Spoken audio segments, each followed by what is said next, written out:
बच्चों, अब हम अगले उपद्रवी सूक्ष्मजीव के बारे में जानेंगे जिसका नाम है क्लॉस्ट्रीडियम।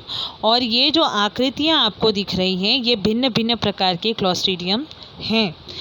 क्लॉस्ट्रीडियम नामक जीवाणु की कई सारी प्रजातियां होती है बच्चों, लगभग 100 प्रजातियां क्लॉस्ट्रीडियम की होती हैं। और ये जीवाणु आपको आकृति में दिखाई दे रहे हैं, किस तरह के हैं, बेलनाकार आकृति के होते हैं, यानी बेलन के आकार के जैसी इनकी आकृति होती है। या फिर जब कोई परिस्थिति इनके आसपास की परिस्थिति प्रतिकूल हो जाती है, यानी कि इनके फेवर में परिस्थितियां नहीं होती हैं, तब ये बीजाणु जो है अपनी बेलनाकार आकृति को छोड़कर एक बॉटल का शेप ले लेते हैं। जो बोतल होती है उसके आकार में प्रतिकूल परिस्थिति में ये जीवाणु हो जाते हैं। ठीक है।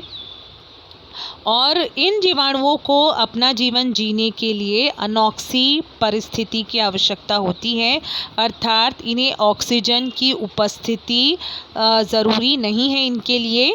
ये ऑक्सीजन के बिना ही अपनी वृद्धि कर सकते हैं।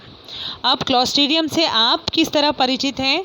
जिस तरह घर में रखा हुआ, यदि आपने सुबह का भोजन बनाया है तो आप देखते हैं वो रात तक, यदि आपने उसे बाहर छोड़ दिया है, फ्रिज में नहीं रखा है, तो आप देखेंगे कि वो एक सर्टेन टाइम के बाद क्या हो जाता है, ख़राब हो जाता है।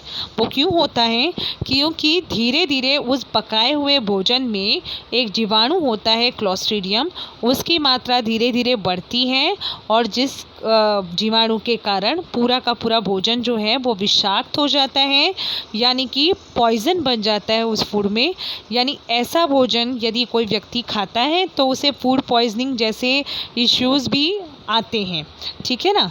इसीलिए कहते हैं ना कि हमें ताज़ा भोजन करना चाहिए, हमें बासी भोजन नहीं लेना चाहिए। क्यों? क्योंकि जितना भोजन पुराना होता है उसमें ऐसे जीवाणुओं की मात्रा क्या होती है, बढ़ी हुई होती है, जो मानव स्वास्थ्य के लिए क्या होती है, हानिकारक होती है। तो ये क्लॉस्ट्रीडियम एक प्रकार का उपद्रवी सूक्ष्मजीव है जिसके बारे में हमने देखा।